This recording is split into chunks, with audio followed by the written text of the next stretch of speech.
reafirmemos os três postulados da fé evangélica, as três bandeiras da reforma, os três pilares do movimento iniciado por Lutero.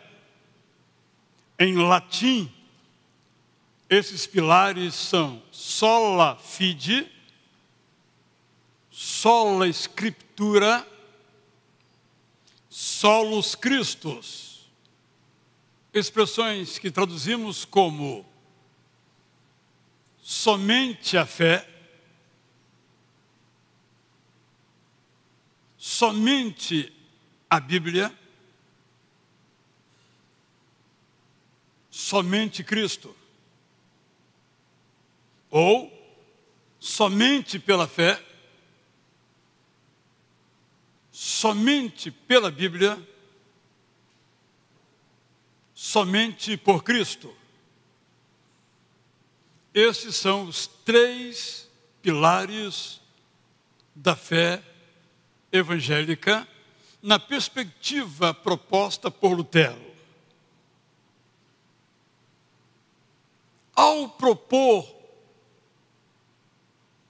ao lembrar, ao trazer de volta o ideário evangélico no sentido de bíblico, de que a salvação é pela fé, Lutero estava respondendo à questão que ecoa pelos séculos até hoje e que foi posta por um militar, por um policial, que recebeu do Império Romano a tarefa de guardar a prisão da qual era diretor em Filipos.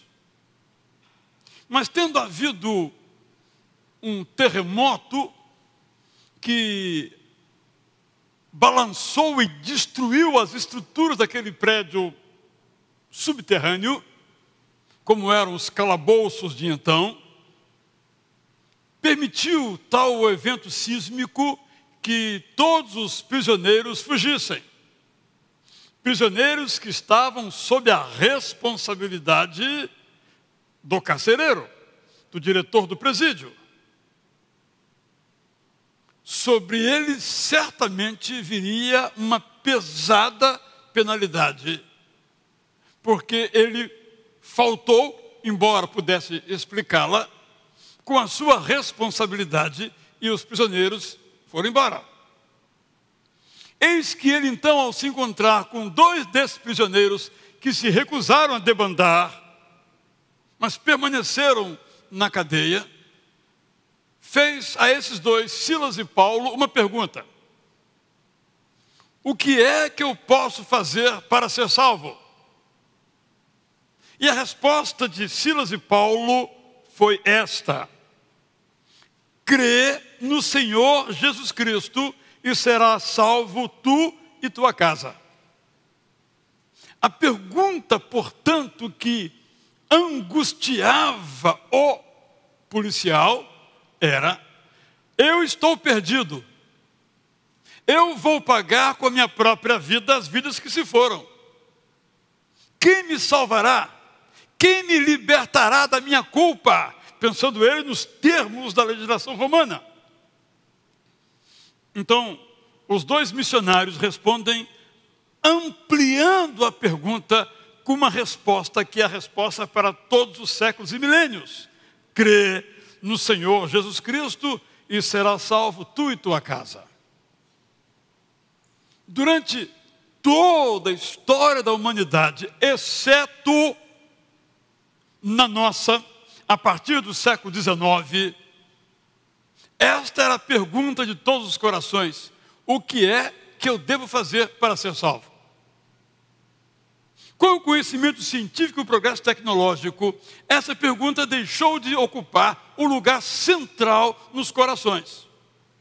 Ou, se ocupou, ficou ali embrulhado em papel, de tal modo que não saísse com a sonoridade, com a clareza daquele discurso trêmulo do carcereiro. Lutero lidava com a mesma questão. aterrorizado pelos medos de então, que se tornaram fortes e vivos no seu próprio coração, também tinha uma pergunta: o que é que eu vou fazer para ser salvo? Ora, ele foi educado na Igreja Católica e na cultura católica. Porque tão forte era a Igreja Católica que podemos dizer que não havia uma divisão ou mesmo uma tensão entre o ensino católico romano e a cultura, a prática das pessoas. Porque a Igreja Católica, por isso o seu nome católico, sempre se caracterizou por receber a cultura, dar a essa cultura uma forma religiosa, sem mudar o coração das pessoas. Sempre foi assim na Igreja Católica. Até hoje é assim. Não mudou nada nesse aspecto. Quando, por exemplo, ela canoniza ou santifica pessoas, mártires, ou pessoas que tiveram outros papéis ao longo de algum período na história, ela está concedendo às crenças populares sobre o assunto. É muito difícil saber, na teologia católica, o que veio primeiro, se a crença popular e depois a teologia, ou se a crença popular reflete a teologia. A igreja ocupava o centro das vidas. As comunidades giravam em torno do templo da igreja. Tudo era eclesiástico. E a expressão comum é o Magister Dixit. O Senhor, através da igreja, disse. O que é que ela disse? Como eu já mencionei, nós temos que nos despir de nossa cultura de hoje, que é uma cultura tecnológica, uma cultura mediada pelos meios de comunicação, uma cultura secularizada, uma cultura em que a igreja, seja qual for, ocupa uma parte das nossas vidas, um lugar no território das comunidades, com aquele tempo em que tudo era centralizado ou em torno da igreja. Lucien Febvre, no livro sobre Marc de Rabelais, Problema da Incredulidade do século XVI, diz que era impossível no século XVI a uma pessoa não ser católica. Era impossível, não havia como não ser católico. Ora, quando uma pessoa é alguma coisa que talvez não reflita o que ela deseja, o que ela pense, nós não sabemos o que vai acontecer no plano prático, na sua vida, na sua realidade pessoal. Se a pergunta era, como é que eu posso ser salvo? Quais eram as respostas? Até Lutero, as respostas eram as seguintes, entre outras. A salvação é uma questão de esforço pessoal.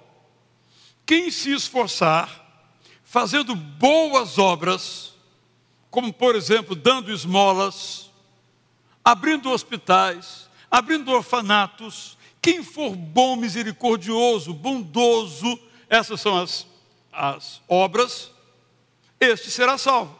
Este ao final, ele não tem segurança alguma, mas ao final dos seus labores, ao final de seus esforços, ao final de suas boas obras, Deus vai salvá-lo ou não.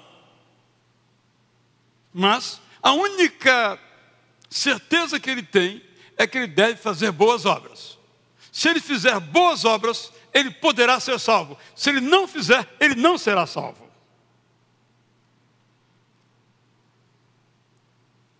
Também desde cedo desenvolveu-se no cristianismo popular católico, também teológico, também da elite, a ideia de que nós podemos nos apegar a algumas coisas como se fossem tábuas de salvação, e aqui a terminologia é bem adequada, e então nos salvar. Como, por exemplo, fazer uma viagem à Terra Santa,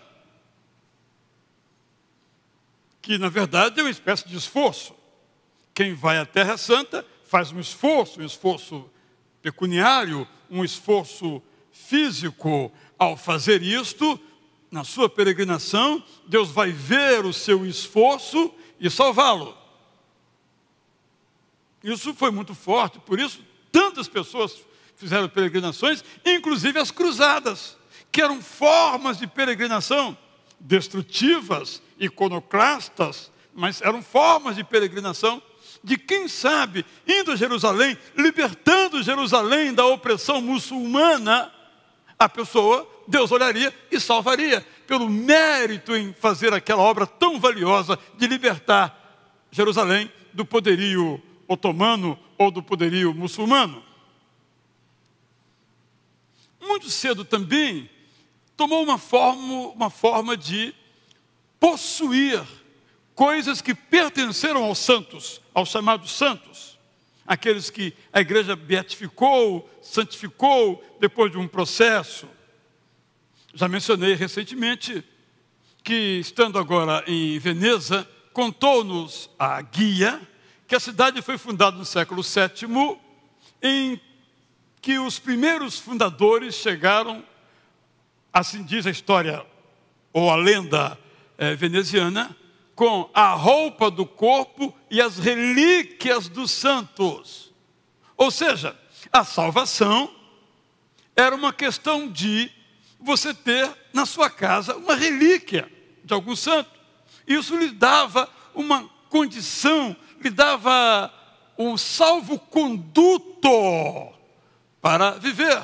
Então, você tendo na sua casa uma relíquia, você seria protegido por Deus. Não ficaria perdido. E era alguém que mostrava a sua fidelidade a Deus por ter esses elementos no seu corpo, na sua casa. Daí até hoje a ideia de pendurar um crucifixo, que é uma espécie de relíquia, assim, pensada de Jesus Cristo, como um entendimento. A outra forma de se salvar era receber o perdão da igreja. Eram as chamadas cartas de indulgência. Indulgência é uma outra palavra para perdão. Era receber um perdão. Disso decorre, por exemplo, a confissão auricular. Isto é, quando um fiel chega ao padre, confessa o seu pecado e é absolvido, é indulgenciado. Como ser salvo? Confessar o pecado na igreja e receber o perdão e ser salvo. Por isso a confissão auricular com um papel tão importante na igreja católica. Essas indulgências eram algo que no século 13, 14, 15, 16 se tornaram tão importantes que acabaram virando um negócio para a própria igreja. A igreja nunca precisou de dinheiro, sempre teve muito dinheiro. Não porque cobrasse pelos ofícios, isso é irrelevante até hoje. Cobrar pelos ofícios religiosos, a renda é mínima até hoje. Mas pelas doações. As pessoas doavam fazendas inteiras, cidades inteiras ao santo padroeiro, que evidentemente não podia receber, porque estava morto, mas a igreja recebia e se tornava proprietária disso. Até hoje é assim. Todo o chamado Saara, aqui na cidade do Rio de Janeiro, todas aquelas propriedades, ou a maioria delas, pertencem à igreja católica.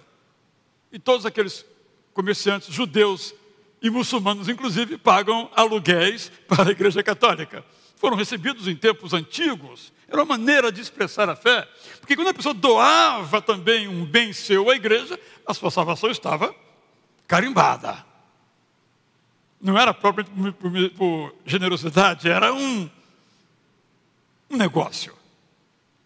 E alguns, quem sabe, por generosidade. Não é nossa questão aqui agora.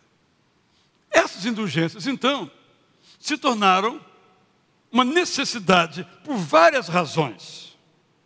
Uma é que os estados que estavam começando a nascer começaram a questionar as taxas, chamadas anatas, taxas anuais, impostos, que pagavam a Igreja Católica.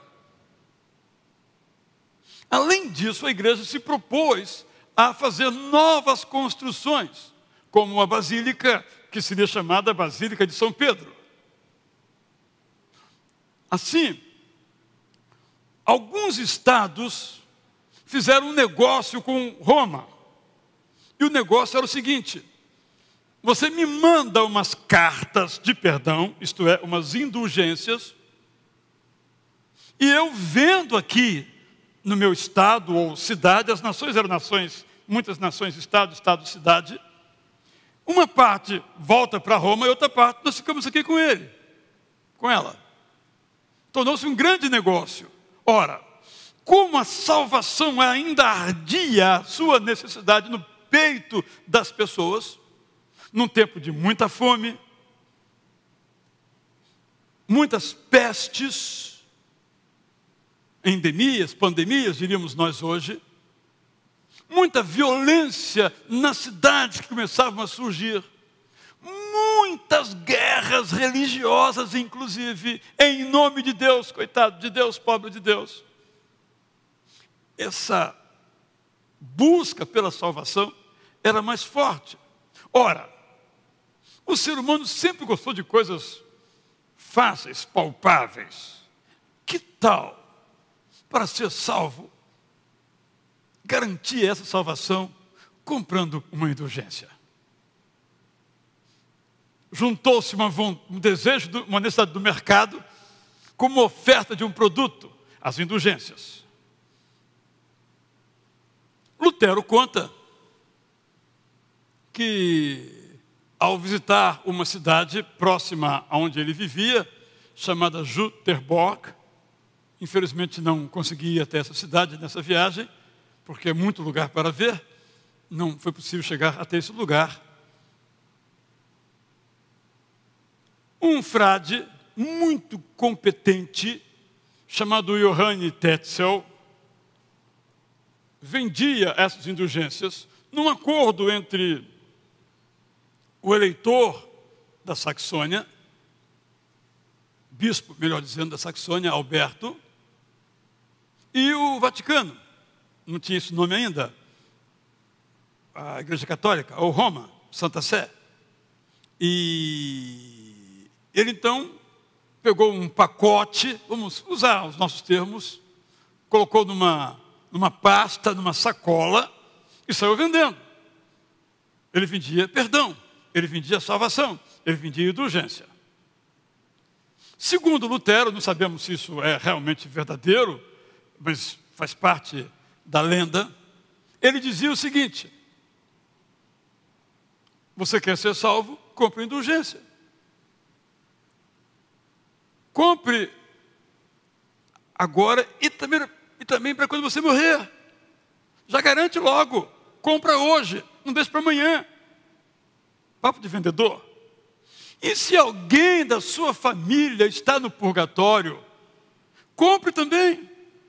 E segundo se propalou, ele dizia: quanto a você, filho desalmado, por que você não vai colocar um óbulo, isto é, uma esmola, um dinheirinho, aqui no meu cofre, para ver então a sua mãe na mesma hora saindo voando do purgatório? Era o que diziam os protestantes que Tetzel pregava. Que você podia então libertar quem estava sofrendo no purgatório, nas suas incertezas, mediante a compra por um vivo, obviamente, dessa carta, desse perdão, dessa indulgência. Isso tudo ficou ecoando na cabeça de Lutero. Talvez ele tenha se perguntado: será que eu aprendi isso, né? Eu posso comprar uma indulgência? Será que eu posso fazer isso? Será que isso resolve o meu problema pessoal? Que o problema de Lutero era de natureza pessoal. O que eu, Lutero, eu agora monge, eu agora professor de Bíblia, que eu vou fazer para ser salvo? Porque até agora as respostas que eu escutei não me satisfizeram. Ele vai a Roma, vai à Basílica, ainda em construção naquela época, vê o luxo, vê a maneira de a igreja tratar do assunto mais importante que é a salvação. Isso tudo começa a girar na cabeça dele. Aí ele começa a ler, para preparar suas aulas na Universidade de Wittenberg, o Novo Testamento. E lê no original o Novo Testamento. Lê o texto com o qual começamos o nosso culto, Efésios capítulo 2. Lê o capítulo 1 da carta de Paulo aos Romanos, que diz no verso 17, capítulo 1, que o justo viverá pela fé, ou a justificação é pela fé, ou, nos termos como nós colocamos aqui, a salvação se dá pela fé. Aquilo então o coloca numa crise profunda. Como assim pela fé? Não é por pertencer à igreja, que era outra resposta que se dava. A salvação era pelo pertencimento à igreja. Quem estava na igreja estava seguro, estava salvo. Será que é por fazer esforço? Eu tenho feito tantos esforços e eu não encontro paz na minha alma. Eis que então, preparando a sua aula sobre a carta de Romanos, ele se depara com essa expressão que vem, na verdade, de Abacuque 2,4, de que a salvação é pela fé. Daí decorre, então, este princípio, esse postulado, este primado, este valor, este pilar, essa bandeira da reforma, sola fide. Em latim, porque era a língua que se falava, então, somente pela fé. A descoberta, ou melhor dizendo, a redescoberta da fé, gerou em Lutero, primeiramente, uma paz. Ele se sentiu libertado ou salvo. Ele entendeu que não era por seus esforços, não era pelo seu conhecimento. Daí a grande disputa dele com o grande humanista chamado Erasmo de Roterdã, de certo modo também um precursor da reforma. Mas Erasmo de Roterdã, por ser humanista, cria que o homem pela razão, era uma resposta também, iria se salvar. Como hoje as pessoas pensam, embora não usando o termo salvação, que pela razão, pelo progresso tecnológico, as pessoas vão se salvar. Não no sentido mais metafísico, mas no sentido humano aqui. O mundo será muito melhor pela tecnologia e pela razão. As pessoas creem nisso, apesar, infelizmente, das evidências que nós vemos. Lutero, então, encontra paz no seu coração e começa a enfrentar uma outra batalha. Não mais contra o seu coração, mas contra os corações dos outros. Porque o que ele propôs, que a nós hoje soa absolutamente simples, quase que redundante, porque é claríssima essa expressão na palavra de Deus, é que a nossa salvação se dá pela fé. Ora, para nós hoje isso é cristalino, porque essa herança já nos foi passada. Mas até então era uma novidade radical, absoluta. Por isso nós temos sempre olhar o passado, não com os nossos olhos, mas com os do passado, para compreender o significado e abrangência de todas aquelas questões. Se assim é, como está este princípio hoje na chamada fé evangélica? Nós mencionamos que ao tempo de Lutero se acreditava que a salvação se dava pelo esforço, mediante o fazimento de obras, pela posse de alguma relíquia, de algum pedaço, de alguma coisa que pertenceu a um santo, pela vinda comprada ou gratuita das indulgências, pelo pertencimento à igreja ou pela razão. Hoje, nós encontramos, mesmo no interior dos meios cristãos evangélicos, bem como católicos, nós encontramos respostas similares a estas. É muito difícil, mesmo aqueles que já fomos salvos pela graça, acreditar que nós não merecemos ser salvos. Muito difícil. No fundo, nós temos a tentação, e a palavra mais adequada é esta, de pensar assim: Deus viu o meu esforço. Como diz o ditado popular, Deus ajuda quem cedo madruga. Deus contemplou a minha fé. Tem até um hino que diz assim: tua fé Jesus contemplará. E às vezes alguns interpretam esse hino de outra maneira. Fé como esforço, como a parte que estou fazendo. É muito difícil eu admitir que não tive nenhuma participação na minha salvação.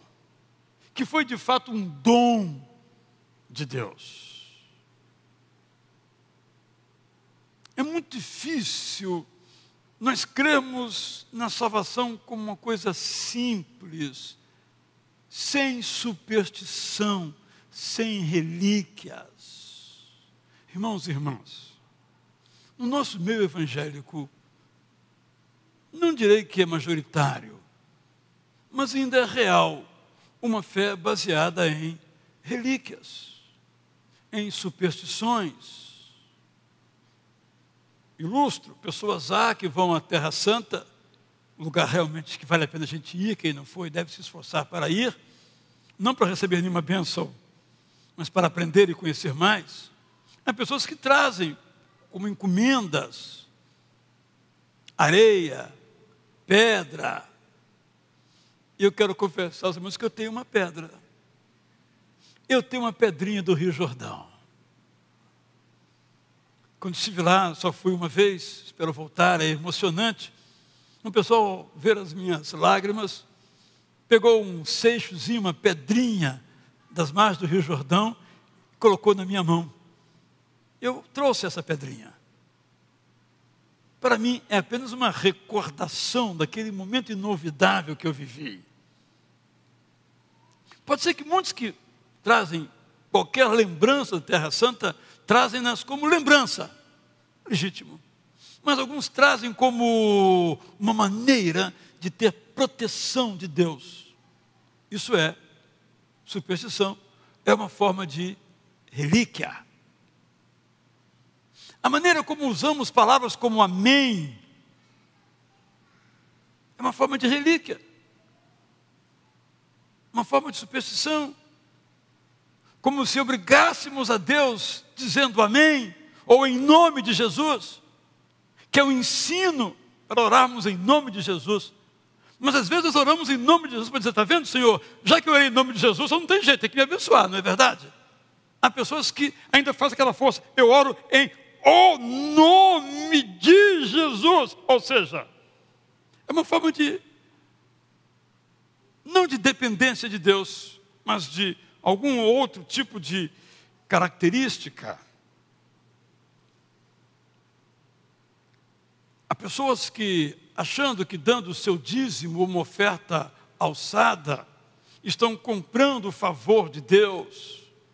Na linguagem muito utilizada, estão semeando no reino de Deus para colher 30, 60 ou 100 vezes mais.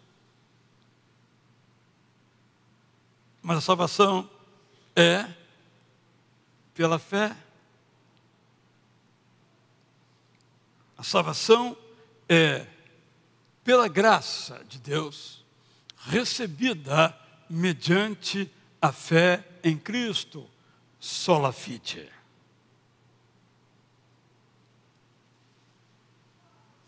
A salvação é um presente.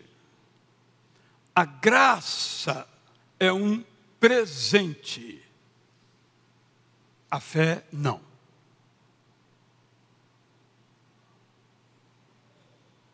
A fé para a salvação, os irmãos se recordam que eu sempre tenho feito distinções aqui sobre a palavra fé. Fé é confiança em Deus como nosso provedor, por exemplo. Fé como fidelidade aos mandamentos de Deus. Perseverança nesses mandamentos. Fé de enxergar aquilo que Deus vai fazer. A fé para a salvação, no entanto, não é um presente de Deus. É uma resposta nossa ao presente de Deus, que é a graça, que é a salvação. Penso que é muito importante entendermos isto, embora sejam questões que às vezes os teólogos discutem. Alguns usam esse texto que mencionamos de Paulo aos Efésios capítulo 2 para dizer que a fé é um dom. O que é o dom é a graça. A fé é a resposta. Por isso a resposta melhor é sola fide. Sola fide é a salvação é pela graça, mediante a fé em Cristo como Salvador.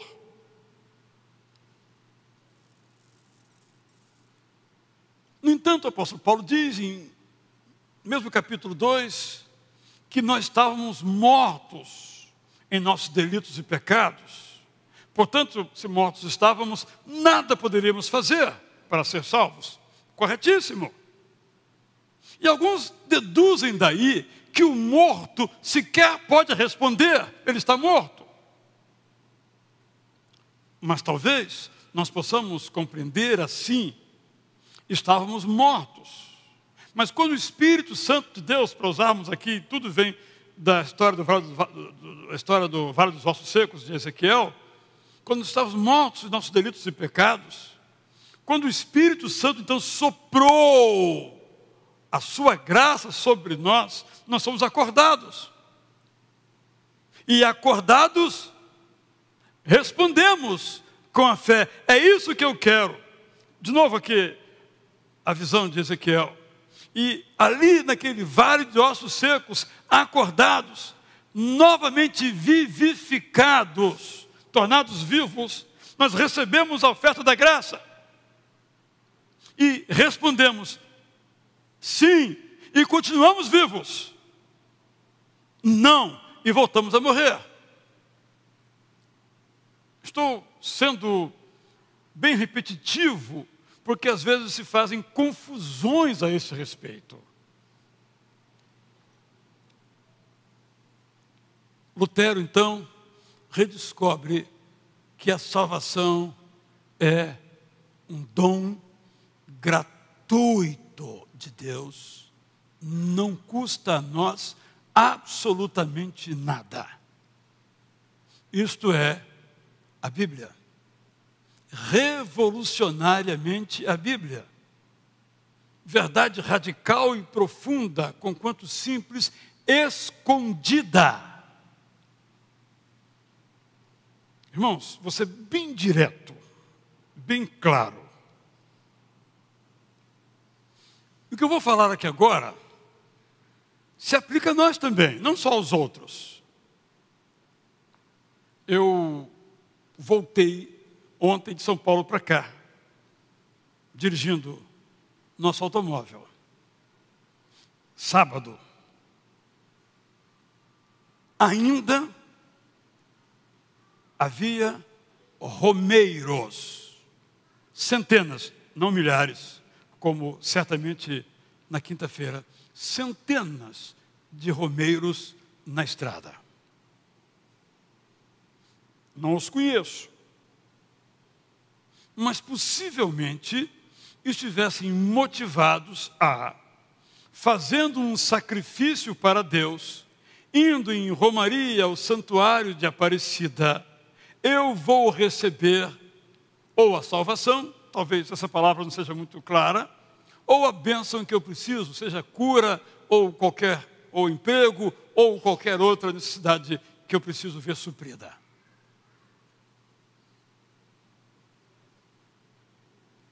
A Igreja Católica mantém o santuário. O próprio Papa Francisco mandou uma mensagem dizendo que, assim como a padroeira foi achada pelos pobres, ela ainda hoje vela pelos pobres do Brasil. Então o sistema se mantém. Perdoe o que eu vou dizer. O sistema tem que se manter. Milhares de pessoas dependem daquele sistema. A crença tem que ser reforçada. Agora deixemos de lado a Igreja Católica. Voltemos aqui para nossa casa. Nós temos que cuidar muito para que também não façamos de nossa fé um sistema a ser mantido, mesmo que esteja contra a palavra de Deus.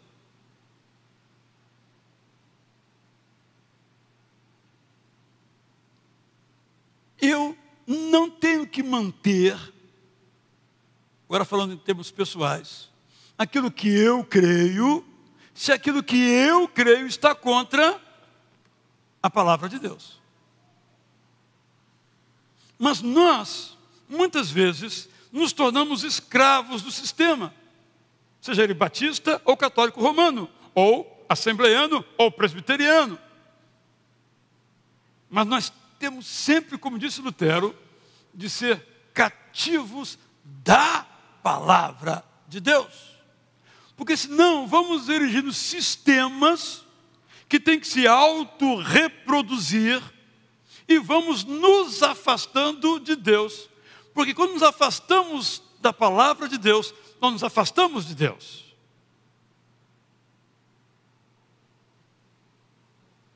É muito fácil a nós, a mim como pastor, a você como membro da igreja, levar as pessoas a crerem em algumas coisas, e elas crerão, se essas coisas lhes trouxerem benefícios. Ora, a fé às vezes traz benefício, mas às vezes traz prejuízo. A fidelidade a Deus muitas vezes importa em infidelidade aos homens. Mas o sistema, às vezes, tem que se manter. É um cuidado que nós temos que exercer.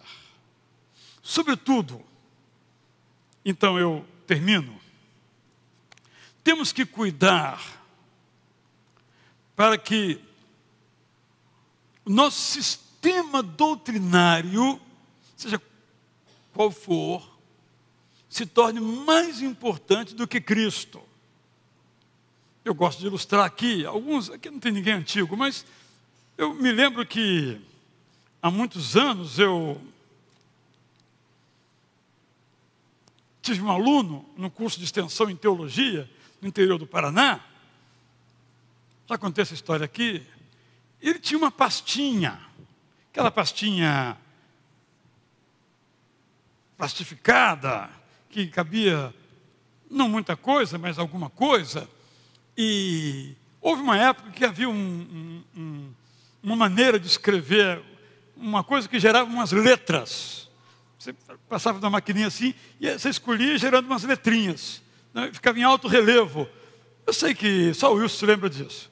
Então, ele colocou na pastinha dele assim: eu não sou crente batista, eu sou batista crente. O que eu estou querendo dizer é que possivelmente ele quisesse dizer o seguinte: para ele ser batista era mais importante do que ser cristão. O que é uma maneira de autoafirmação do sistema. Ora, o mais importante é eu ser fiel à palavra de Deus. Por isso que o segundo pilar dele vamos tratar na semana que vem, se Deus nos der vida e saúde, é o pilar do sola escritura.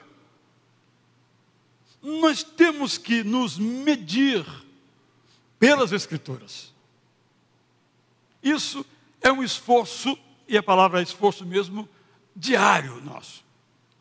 Porque a toda hora vem penduricalhos à fé, como indulgências e quaisquer outras afirmativas, porque esses penduricalhos à fé querem nos afastar de Deus, são ídolos.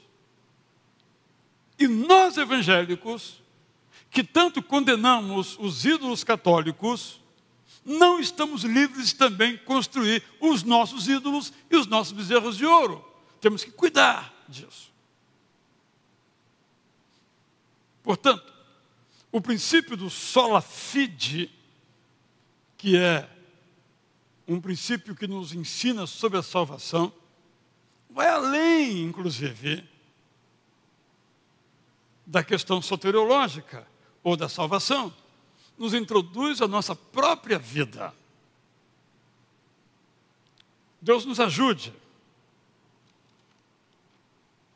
a permanecer fiéis. E a fidelidade é, de um lado, um dom de Deus, e de outro, uma busca nossa, de sempre deixarmos que Deus nos reavalie. E Ele nos reavalia por sua palavra, a palavra de Deus, que nos ensina então: o justo vive pela fé. E nos coloca recursos para que essa fé seja alimentada em nós. É a nossa resposta ao plano de Deus para nos salvar. E esta resposta precisa ser fortalecida, alimentada.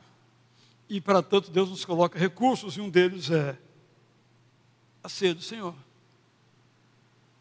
Porque todas as vezes que dela participamos, diz o apóstolo Paulo, nós nos lembramos de Jesus, da morte de Jesus e da volta de Jesus. E nesse ínterim, entre a vinda e a volta de Jesus, é que nós vivemos. Pela fé, tão somente pela fé.